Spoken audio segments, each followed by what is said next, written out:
Hi, team. Welcome to Tim Talks, another great conversation today, all about how women win. And we are for you. We are here on the journey, discovering how to do this. We have a great guest that's going to take us into her story. We're going to learn and listen. And so join us for the fun. If you'd like to know more information, go to howwomenwin.com. Kathy, tell us about our guest. Yeah, today we have Harriet Hopf, and I am just so thrilled to introduce you and to have a conversation with you about this topic. I learned about you through your husband, Leo, and I learned about Leo through Beth Lanier, who is a volleyball coach at the University of Utah. And I know you and Leo are avid volleyball fans of the university's teams and of Beth Lanier. And so thank you for that support of our sport. And I know you support other sports also. I won't hold it against you, even though we like to own people. But so Harriet is at the University of Utah Medical Center, and I'm probably going to get your title wrong. So I'm going to let you give us that. Simply a professor of anesthesiology, nothing more. Okay. Great start. So team, as you can hear, we don't have a volleyball coach on. We don't have a volleyball player. We are going way out and we are looking for, really these winning strategies. And so what's so powerful about today's conversation is that as women, we're in this together. And whether we're volleyball coaches or, sport coaches or athletes, we're going to figure this out. And the power of team is so, so valuable. So I'd love to know more about your story. I do need to start by defending myself against the not being a volleyball player accusation. I was a 3-sport college athlete, basketball, softball, and track. Give a little victory dance there. Well done. So I do know college sports. Part of me wishes I'd gone down that pathway. I didn't have an opportunity to really play organized sports till I was in high school. When I was in middle school, it was just as Title IX came into law. Where I live, there really weren't opportunities. And my high school did not have a volleyball team until 2 years after I graduated. So I would have loved to be a volleyball player, but I did not have a fall sport.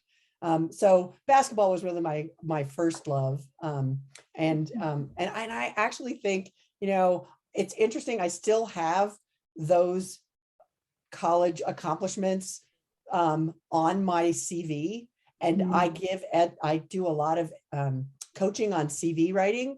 And I tell people, get that stuff from college off your CV. But I just feel like being a college athlete was so formative for me that it's just important for people to know that. And people kind of know that anyway, because of the way I'm deeply involved in athletics at the university. So that is sort of how I got to where I am. But now I'm a professor of anesthesiology, and what I am really interested in is developing the next generation, is making other people successful. And I am working towards getting certified as a career executive professional coach and do a lot of coaching of faculty for promotion.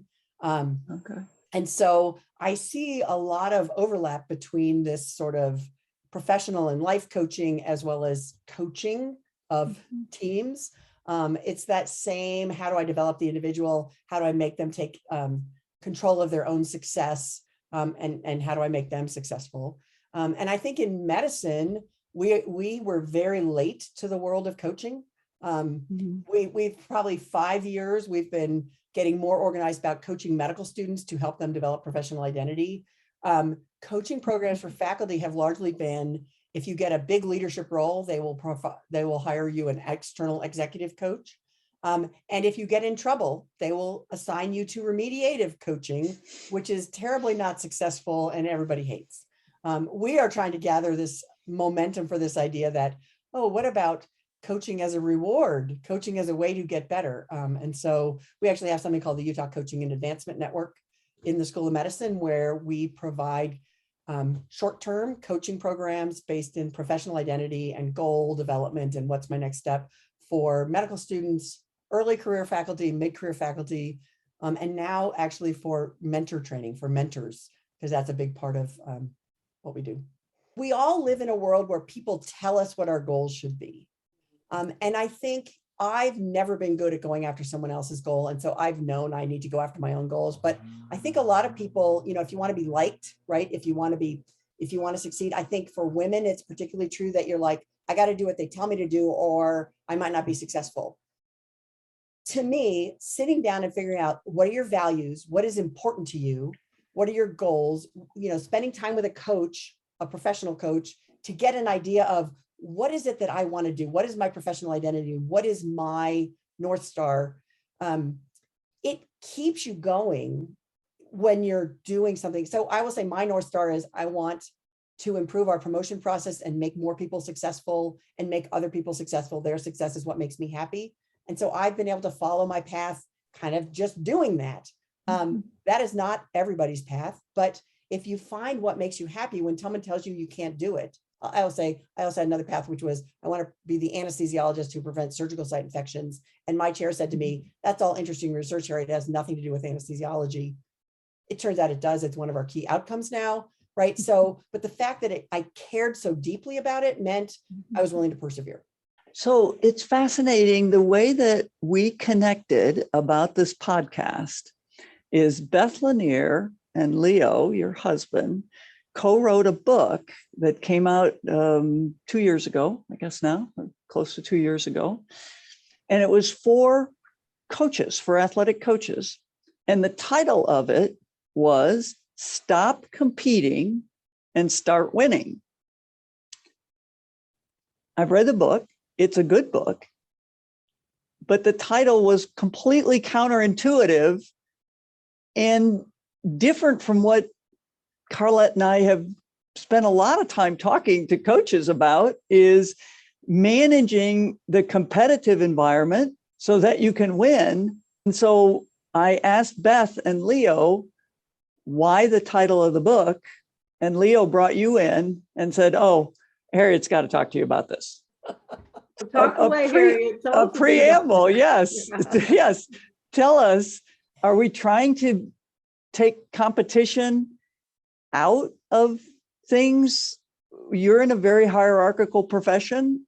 We're on a scoreboard profession. Talk to us about competing and women. And I think there probably could have been a better title. I think it resonated for them. Although I think it's also true, like this idea that if you compete really hard, it doesn't mean you're going to win. right. If you're not, their idea is if you aren't structured to win, competing all you want isn't going to get you anywhere. So I think that is the idea they're trying to get across. I have to say I have a strange relationship with competition. On the one hand, I am extraordinarily competitive. I have to always share the story of how I met Leo, which is volleyball related. Right. Yay. There was an intramural volleyball match between the business school and the medical school. He was in business school, I was in medical school. And we were vastly overmatched. They had a Stanford All-American. We had me, I played intramurals in college. And med students tend to be short. I don't know. I am not. I'm 6 feet tall, but many of my teammates were short and we were getting crushed, but there was a cute guy in the front row. And my roommate happened to be very good at setting, and he set me a perfect ball, and I smashed the ball into Leo's face. Now, in my experience, when you are competitive as a woman and you beat a man at a sport, I mean, just maybe in that moment, not in the actual match, they don't ever want to talk to you again, right? Like it is somehow really terrible. Leo, on the other hand, asked me out. And I not in that very moment, but After his nose stopped bleeding. Yes, he waited a little bit. But and I actually thought, wow, this guy has asked me out. I think I need to marry him because I haven't met a lot of men who respond to my competitiveness with positivity, with like, he just goes, this is like, this is great. So we do a lot of competition at home. And I think what I think is, I only want to win when the other person has had their best game, right? It's not very satisfying to either win when they're having a terrible day. Like, sure, you love to get the win, but I want to win because I had my best game. And there is nothing worse than someone letting you win, right? Like that just, right. So I love competition. I love that. And I also see a lot of harmful effects of competition for the joy of competition, or for getting stuff, achievement, rather than competition as sort of a way to demonstrate the hard work that you've done. I don't know, something like that. And so give an example of what that means. Sure. So if I look at medical research, highly competitive. Right now, the NIH funds about 7% of the grants that it receives. So it's a very competitive business. And as a result of that, if I have a great idea, if someone, I'm not going to say I, because I'm terrible at this, but someone has a great idea, they don't want to share that idea with someone else. If they shared it, it would be a better idea. But if they shared it, that person might get ahead of them and submit a grant and get funded, and they might not get funded. And that means the ideas are not as good as they would be if people freely share data. And the NIH is doing a lot of things to try to get people to freely share data so people can take advantage of it. And so I think if you get competitive at the expense of collaboration, similarly to, like, if you think about your team, if you're players, you want them competing against each other, right? Like, that makes them better. But if it's all competition and no collaboration, then they're not going to get better, because they're going to be kind of getting in each other's way. So that's where I think competition is great as long as it's in some context of collaboration. And for me, why did I play sports? Nothing more satisfying than that moment that you give a perfect pass to your teammate or your team, right? That, like, that moment of gelling as a team and having a perfect moment. There's just nothing more exciting than that. And you can't get that working by yourself. How have you really honored your competitive spirit as a woman? Because that's something that is interesting for women. Do we feel like, woman to woman, we're competing against each other? How do we compete for each other and raise all of us up? So as a woman, how have you honored that? That is such a complicated question, of course. I think, for one thing, women know we tread a very narrow pathway, right? Am I too aggressive? Am I too passive? And the distance between too aggressive and too passive is like nothing, right? So it's really hard to do that. And as a woman, if you come on really aggressively, it can be taken negatively. Now, I will say, because I'm 6 feet tall and I get called sir all the time by people who haven't looked, like, you walk into a room and the salesperson isn't really looking up and they call you sir.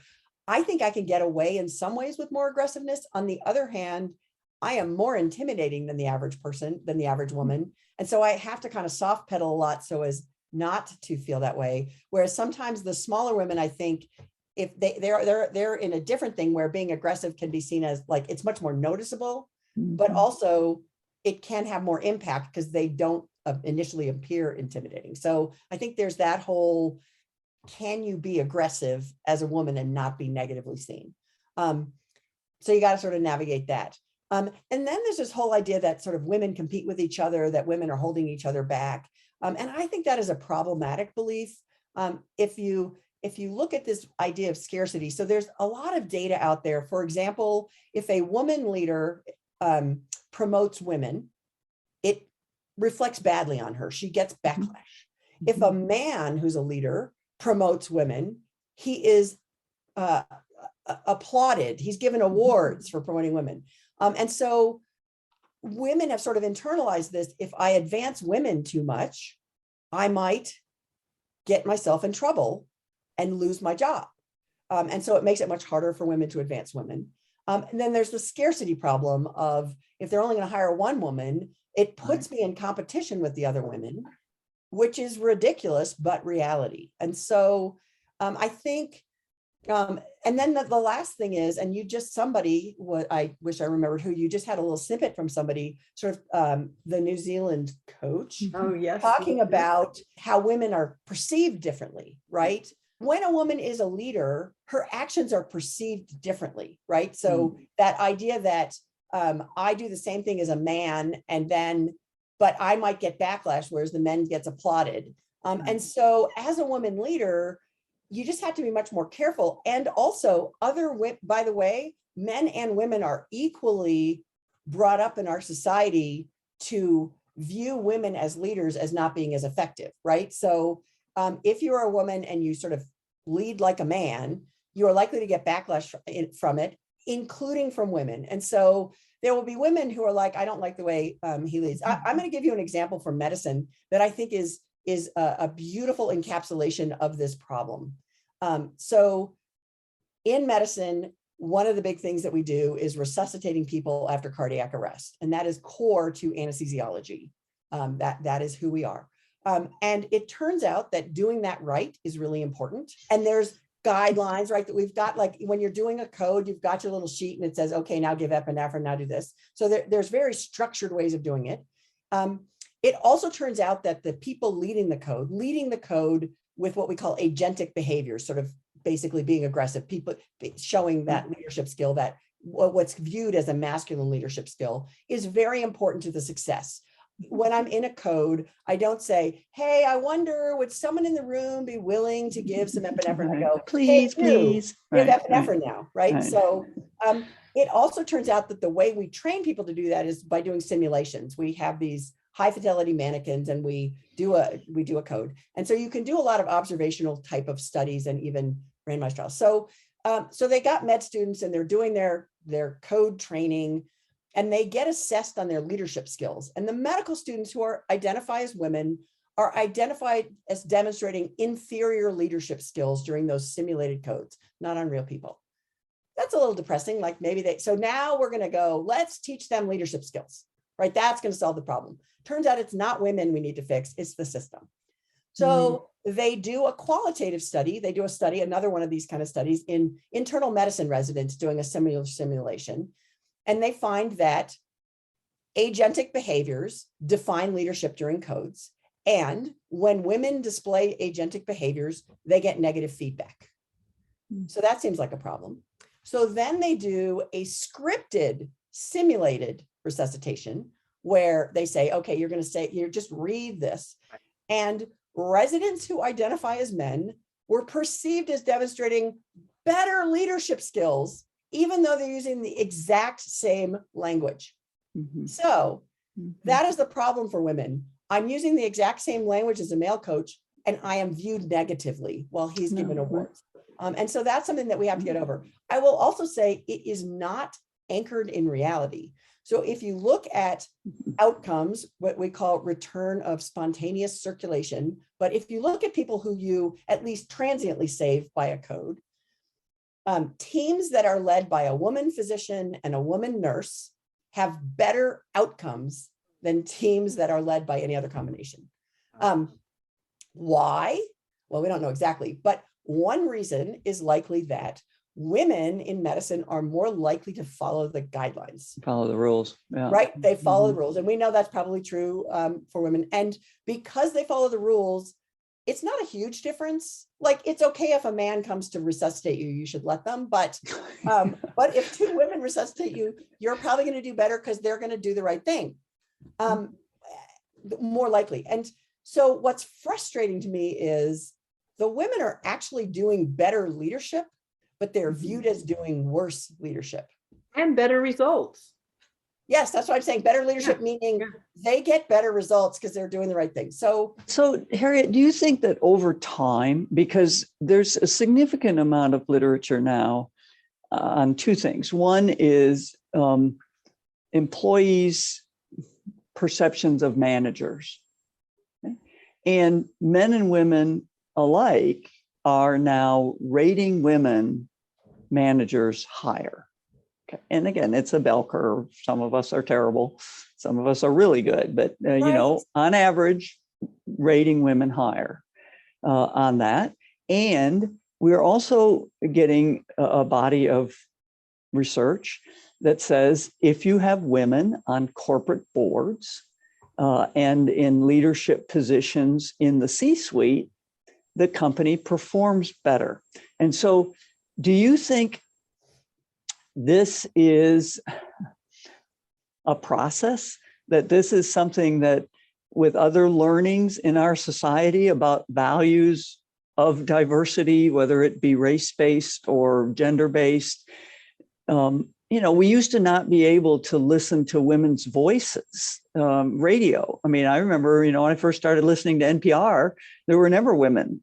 And, you know, now it's the majority of voices are women. And there are still some, both male and female voices that I go, that one's scratchy. But, you know, so do we just have to be in this long enough? Or do you think it doesn't change? I'm going to say it is changing. It is painfully slow. And we've been in this long enough. Right. Like I am tired of like waiting. I got a couple thoughts about that. Sure. Okay. Yes, we are excited about women. We are much more accepting of women announcers. I will say the Utah Jazz had an all-women announcing team a couple weeks ago. Right. An amazing group of women. And there was a lot of celebration on Twitter and on ESPN and on wherever. And I always read the comments, and I wish I didn't, but there were plenty of people who were like, they're terrible, get rid of them. Why are we listening to them? This is horrible. And it had nothing to do with the quality, right? It was just, it was women doing it. There was a great article this week in the New York Times on how the NCAA has really upped the game, but also talking about how far ahead the marketers are over the NCAA, that like, I guess women's basketball is second only to football in terms of name, image, and likeness contracts. Yeah. They are really cashing in. And so like the marketers have realized, oh, there is a market for women athletes. The NCAA is a little bit slow on the uptake, but they're coming there. So yes, I think we are making progress on that. And I also see slowdown. But I'm also going to say, the data on diversity are not like from last week, right? These are long-standing data, and they're getting stronger and stronger and stronger. And different places have done better. But women's volleyball coaches, how many women are there coaching women's volleyball? If I look at the NBA, there's a couple of women coaching there now, right? So yes, we all know that diversity in organizations make them better, but somehow we just can't make that last step to actually hiring women leaders. Some of the stuff that we have explored here is much of our conversations have been with coaches of women's teams, whether it's field hockey or track and field or soccer, softball, volleyball. And much of the rub is younger women rejecting leadership of women. Do you see, is this something you also see in medicine? And what are the strategies you're employing? Well, and I think there's a bunch of things that makes me think about, it's a struggle, right? Like, because there are these data, and I'm not sure how I understand them, that like women are viewed as better leaders.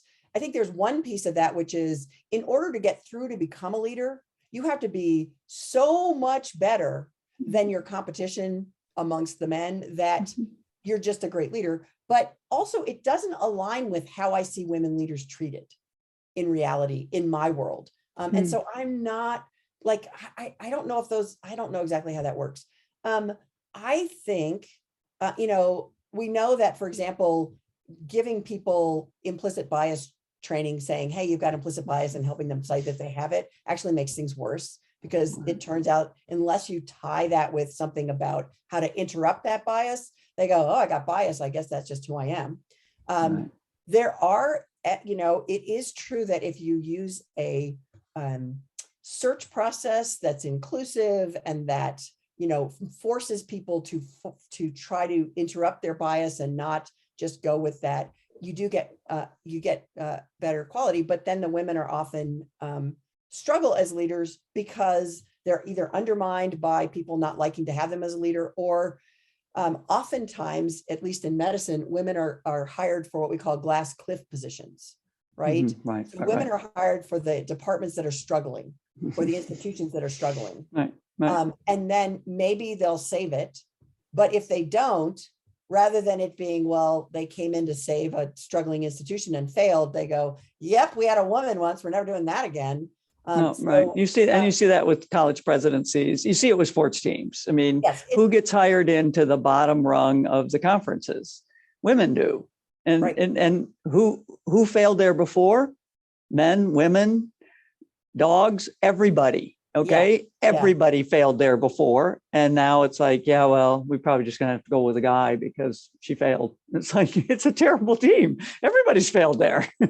But I will say, I do think that while I want to, blow up the system and start Mhm. over and make it all better and fix it so that women don't face this, I do think women basically have to learn how to lead. And it's this balance of learning to lead authentically. Like, I want to show up as my authentic self, but also I have to assess a little bit, is it safe for me to show up as my authentic self? And is it productive for me to show up as my authentic self? And so I think for women, we're still in a position where we sort of have to figure out how to show up in a way that isn't, I don't know, threatening or disruptive or whatever. And that's a really hard thing to do. And one of the things that makes me really sad is what is one of the things that gets in the way of success for women? All the extra energy that you have to, instead of working on your plans and your strategies and hanging with your team or whatever, you have to think about, okay, I'm going to have this meeting. I have to extra prepare for it because if I say anything wrong, I'm going to get in trouble. What am I going to wear? Can I just address this issue that, as a 6 foot tall person with size 14 AAA shoes, this has been just something around my neck forever, but it's true for all women, right? Mhm. That if you're a man in medicine, you wear a blue Oxford shirt and khaki pants. And if you want to dress it up, you wear a tie and a blue blazer. And you have a wardrobe that is just blue Oxford shirt. So your decision in the morning is which blue Oxford shirt. I've kind of tried to go that way. I've got black pants and shells and blazers. So I don't have to think about how to get dressed in the morning because I did not want to, but it took me a long time to get there.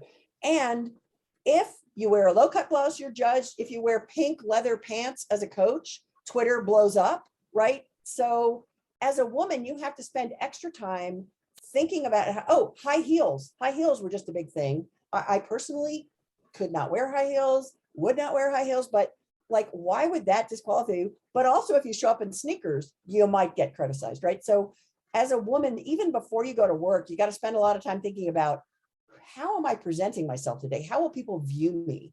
How am I going to show up? And then you're probably going to be the only woman in a lot of spaces. I think this is still true in athletics. When I first started doing NIH grant reviews, I would walk into the room for one of these reviews and a person would, like 6 people would come, oh, Dr. Hopf, it's so nice to meet you. And I would think, I don't know who these are. How do they know? Oh, I am the only woman on this panel. Of course, everyone knows who I am. If you're the only woman coach in the league, if you're the only woman coach at a school, if you're a rare person, you are so much more noticeable. And that just means that you're thinking about everything you do. So that is one thing I would like to get rid of. And also one thing that is a reality. And so I think just like the women's voices, right? Don't use upspeak and don't use I just and don't apologize. And all that's good advice. And also just feels like it isn't true leadership, but it's an important thing for women to do. So with this program that you're doing, this leadership development program, I presume, and I know Carlette has had a lot of experience, in fact, more experience with the professional coaching of men than women. Are you not dealing with those things when you're dealing with guys? I never talk about what am I going to wear to, like, Right. I think I have Right. slightly different conversations when I'm coaching men and when I'm coaching women. Oh. When I'm coaching women, there will also often be a conversation about sort of work-life balance. That is becoming more common with men. In the pandemic, I knew a lot of men who were having the same struggles of, I'm trying to get to work, I'm trying to write papers, and I've got to teach my kids, like Right. at My home. 7-year-old's throwing a fit. Right. Right. Like Right. I have become a school teacher. And so that's true, but that was disparately impactful on women. And we have data that the productivity of many men increased, the productivity of most women decreased, right? So there's an extra, thing. And I think a lot of coaches probably that is similar for that you don't have a primary caregiver at home the way a man would. So I think we have those work-life conversations, and clothing is something I do talk about with women, not infrequently. And there's a national program that I completed and now I teach in that's been going for 27 years, executive leadership in academic medicine. It's at Drexel University. And they've had this highly controversial on and off, but now they're kind of transitioning to something better, like what to wear section of this program. Like if you're going to be an executive in healthcare, you need to kind of up your game in your clothes. But what are we saying to women when we say you need to wear a scarf? Well, what if a scarf doesn't work for me? What if like, that's not my style. Why can't I be my authentic self? If a man comes in and he's a little disheveled, people are like, oh, that's awesome. That is not a good look for women. So those things come up with women. But I would say in general, most people come into academic medicine, they may not have been planning that from the start. I think a lot of women go into coaching because they were athletes and they weren't thinking, oh, I'm going to be a coach when I grow up. They were like, but oh, the coaching would be great. That happens to people in medicine. They're doing medicine. They're like, oh, I like teaching. I like doing this stuff. They join the faculty and then they're like, I'm overwhelmed by clinical care. Like I'm teaching all these residents and med students, and now I'm supposed to be doing some kind of creative work in research or quality improvement or whatever. I don't even know who I am or how to do it. And everybody's telling me what I should do. And so they all face this. What is my professional identity? What are my goals? What are my values? And that is really what we focused on. I think, Carlette, that seems like very much what you focus on as well. Like that's just coaching. And so it's all the same. I will also say what's interesting to me is there's also this volunteer tax, which I don't know if you guys have talked about that, but there's a lot of work in academic medicine that isn't what we call promotable, right? It's required for the advancement of the institution, but it's not promotable. And women do far more than their share of that work. Like what? Well, serving on equity, diversity, and inclusion committees is one way that women and people of color are given work to do, and then they're told, well, that's not really promotable. But most places are now changing that so that it is something you can get promoted for, but it's a difficult conversation. But this, okay, we're having a get together. Hey, women, can you bring something to eat? Or, there's just a lot of being the mother. Like, can you take care of people? Oh, we've got residents who are struggling. Could you advise them and, help them get through this time? Oftentimes goes to women. Partly women kind of are good at that and kind of pick it up, and that's okay. And it would be great, except it's not really academically productive, right? It's productive for the future of medicine. We're keeping this person in it.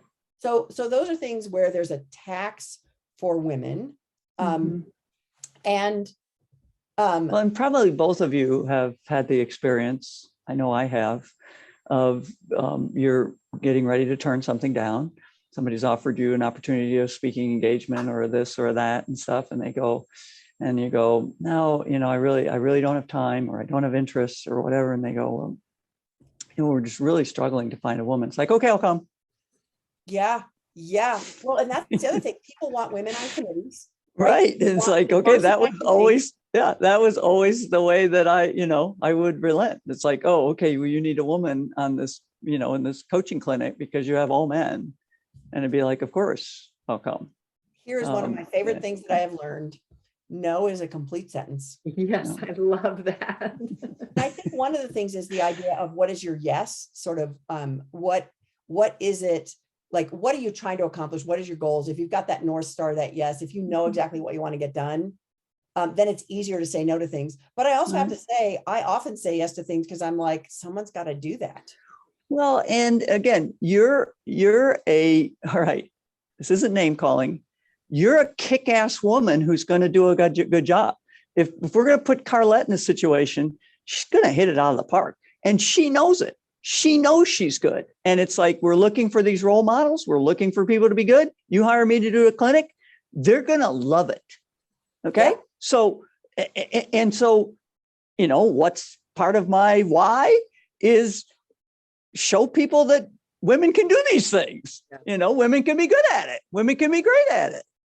That's our competitive spirit kicking in, because the minute somebody asks us, right, we're going to win this. So even if we don't have time or whatever the excuses are, that will not stop us from showing up and winning, because that competitiveness, and that's the gift of being competitive. I mean, I feel so just blessed, because boy, if I didn't have my competitive spirit, life would have kicked my ass so far and so long ago. I mean, oh my goodness, So I really want us with our next geners to be able to embrace this love of competitive spirit, because it's part of us, and just own it, rather than, suppressing it or wrapping it in a different bow, or, putting a scarf around it or whatever. And Harriet, that's my question to you is, every single person that we've had the honor of coaching has said, how do women win is be authentic. And yet that's a lifelong journey, right? That's one of the hardest, most difficult thing We will do. So take us on your journey through becoming your authentic self, owning it, and really owning your power of being, both a tall woman as well as a strong woman and a competitive woman. And I will say I was fortunate to have been born not caring what people think of me. And so I think I've really been my authentic self all my life. I know in kindergarten, I got called bossy and I thought, cool. Should I just ignore that? Which is not what I was supposed to. I was never good at doing what I was supposed to do. And in fact, the thing that inspires me the most in life is if someone tells me I can't do something, that is the thing I want to do. And so I will tell you my two, you can't do this, Harriet. I am not a natural athlete. The people who went to college with me will laugh when I say I was a 3-sport athlete, because they're like, well, you were, Harriet, but you were the one doing the crossword puzzle. We could always ask you for the answer to the crossword puzzle. You were just a nerd, but you were somehow tall enough to be here. When I was in high school in 9th grade, I went out for the track team. I had no experience, and I did every event, and I was terrible at every event. I never came in last. So that was enough competitive of me. That's not terrible. Yeah, not terrible. I never came in last. But I found the high jump, and I loved high jump. And I could jump 4'4" by the end of that first season. And that is terrible, by the way. And I was terrible, but I loved it. And the coach said to me somewhere in the middle of my freshman season, Harriet, maybe you should look at another event. And I said, but I've looked at them all, and this is the only one I like, really. Like, this is the one I like the best. Okay, keep going. Anyway, we'll fast forward to my senior year when I won the state championship in New Hampshire, Class I. And I did have to go to my coach, Deb, and say, Deb, do you really think I should take up a different event? And she was like, oh, leave me alone. So I was really inspired by her telling me I wasn't good enough to go, I'm just going to work really hard. I'm going to be the hardest worker. I'm going to do better. Similarly, at the end of my freshman year of college, I had made the basketball team as a walk-on by the skin of my teeth, and worked really hard. And at the end of the year, I had the meeting with my coach, fabulous woman. And she said to me, well, Harriet, you've done really well considering you have no talent, which was a very thoughtful and, honest appraisal. And I was like, okay, I'll show you. Anyway, I did starting the middle of my junior year on. I did manage to stay on the team. So, but I will tell you that every day during the summer when I was doing my workouts, I was inspired by that. So I think that's sort of my authentic self is, tell me not to do something and I'm going to prove you wrong. There's nothing I like more than proving people wrong. And so I think partly I have been successful because I feed on people telling me I can't do things. And I know that is unusual. Like most women that I talk to say, yeah, they called me bossy when I was in grade school, and it really kind of made me change who I was. I was like, oh, really? Because you're dumb, right? But I think Carlette is similar. So Carlette, I don't want to speak for you and everything, but just as I've gotten to know you, yeah, it was like, how hard can you make this? Fine. Okay. I will tell the two of you, that was not me. Okay. All right. So tell me about that. Well, no, I mean, it's your interview, but I mean, if you yelled at me, I was just as likely to walk out of the gym and say, F you, I quit. Okay. So how do we get to a broader, portfolio, I guess? I mean, it's like, we've talked to several women. We talked to an Olympian, a track Olympian, who exactly like you. I mean, coach was going to scream at her, and the more they screamed, she was afraid of the coach and everything else. And but she'll say, that's why I got great. And I think that is a very common story, because the way our system is organized, or at least the way it was organized, 40 years ago, but probably is still today, right, is that to get through, you have to have the resilience. You have to be able to stand up for yourself. You have to get through that. And what makes me really sad is thinking about the athletes that we're missing, right, because they got, like, somehow you got through, but because we're screening them out, not based on anything that's got to do with whether they're going to be a good athlete, but based on whether they can stand up to something silly. Now, obviously, whether they can take it. Yeah. Right. Yeah.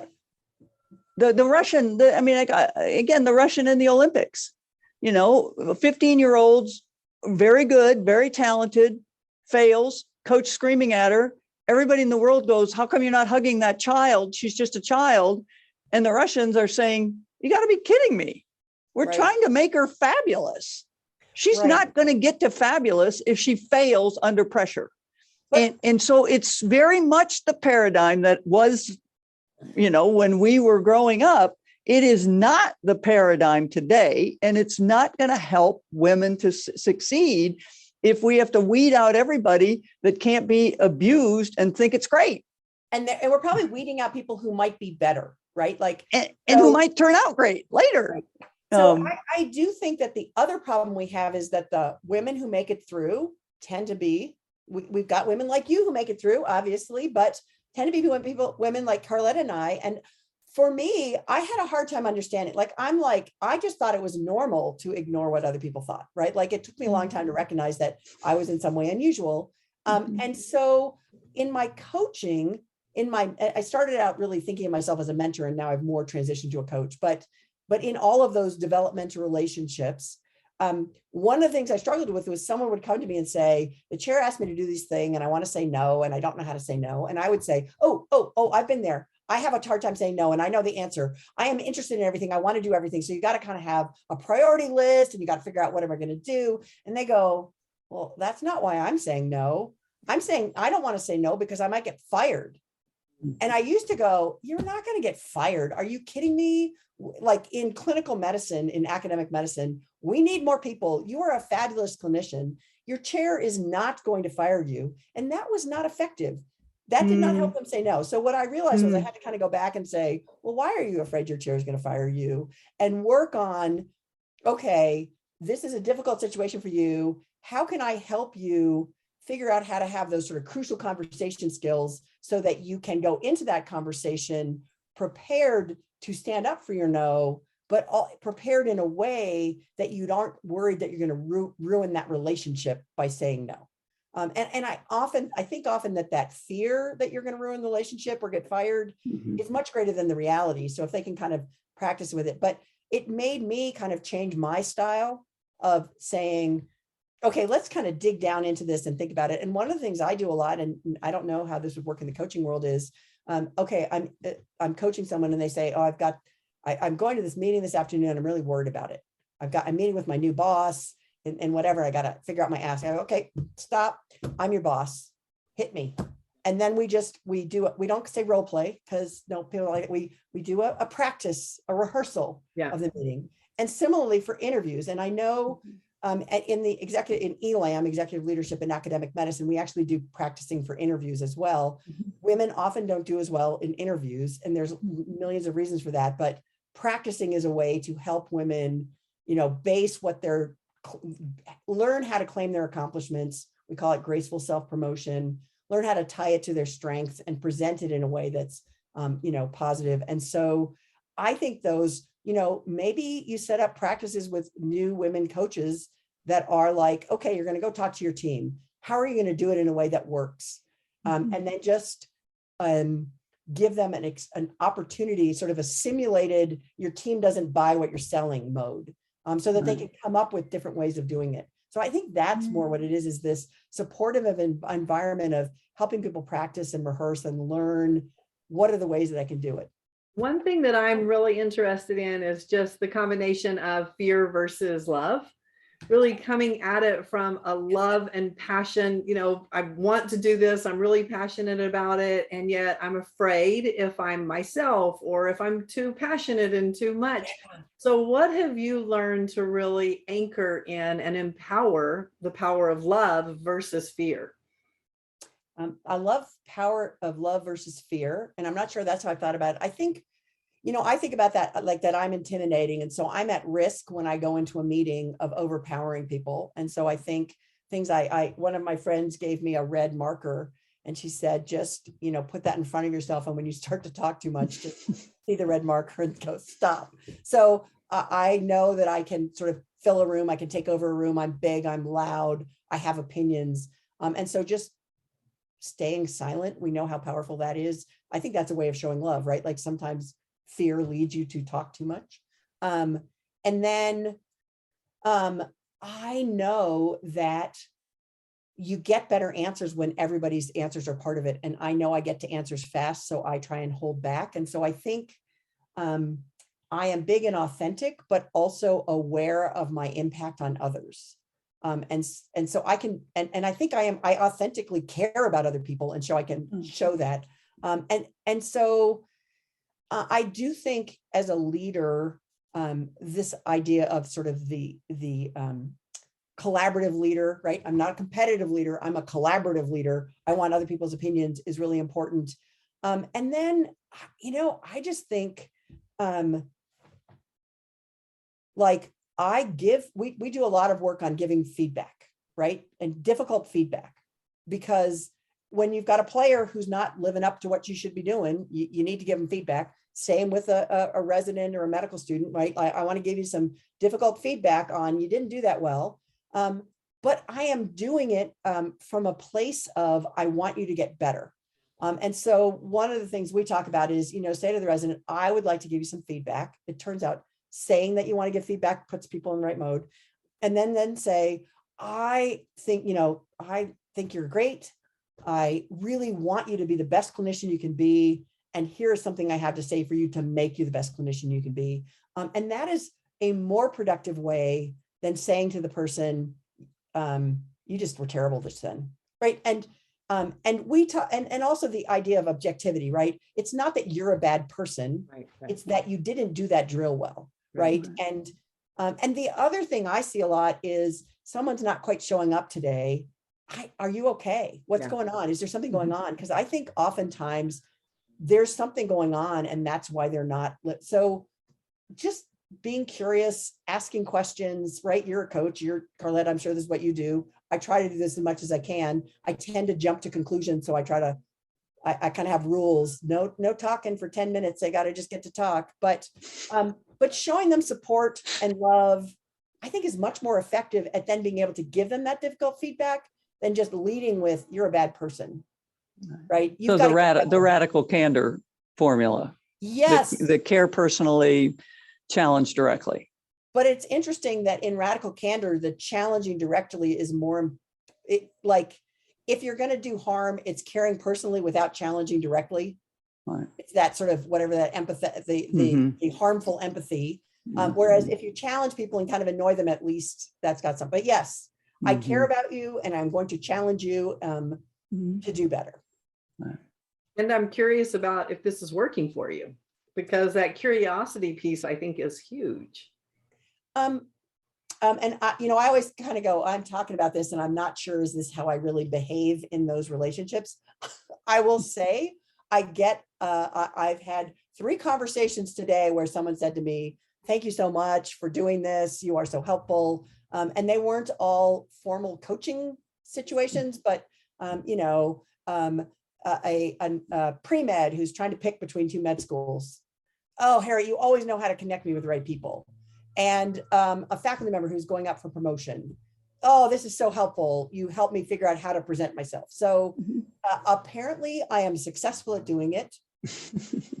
I know what the rules are. I know I don't always follow them perfectly. And I also know that, and I will say, our coaching program, our coaches are not certified. They are experienced educators, fabulous faculty members that we kind of handpick, who we give coaching skills workshops once a month. So they learn some coaching skills, and it's extraordinarily successful. And the coachees are getting clarity about where they want to go and how to get there. Their coaches are listening to them, which is great. But one of the things we always say is it doesn't matter if you do this perfectly, right? All right. The other question I have for you is the power of a support team. Because women are so, we need it, we love it, but do we use it? And how do we use it? And how do we align it from a strength perspective rather than weakness? I call it, you got to have your posse. I've tried different words. Girl gang, that's what Feminist Fight Club uses. And I love Feminist Fight Club as a book, if you haven't read it. but the idea of that you've got your allies, right? Like who are my people that I go to? And that is so important. I've got the people that I rely on. And I think one of the things I try to do is I try to encourage people to find them. I try to be that person for a lot of people. When I got to the University of Utah initially 15 years ago, I was a full professor. I was, but two of the women surgeons approached me and they said, "Hey, Harriet, you're part of our girl gang now." And I was like, "Cool. I love you. Sweet. You're awesome. What does that mean?" Yeah. And they said, "We nominate each other for things. What award would you like us to nominate you for?" I was like, "What? Wow. Okay. By the way, I don't know if you've seen my CV. I've gotten some awards. Those two are responsible for the vast majority of awards I've gotten because they were like, 'We're going to nominate you for this thing, Harriet. Just who do you want us to talk to?'" Yeah. And that is something. And so I think, women coaches can be great. In our coaching program, we have the people who are getting coached, the coachees. We create peer networking. We do some peer coaching to kind of try and bond them together as people who are in a similar place. So in ELAM, you have learning communities. I graduated in 2009.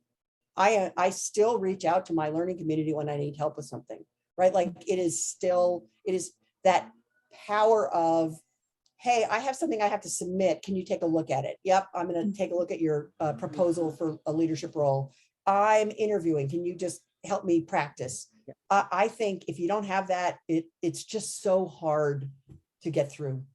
And access it, use it, right? Like engage in it and be on somebody else's team as well. So Yes, the authenticity is not just taking video. And I will also say choosing a good partner turns out to be good. And if I got to marry Leo, and it turns out the selection process of if they don't mind if you beat them at something is a good one.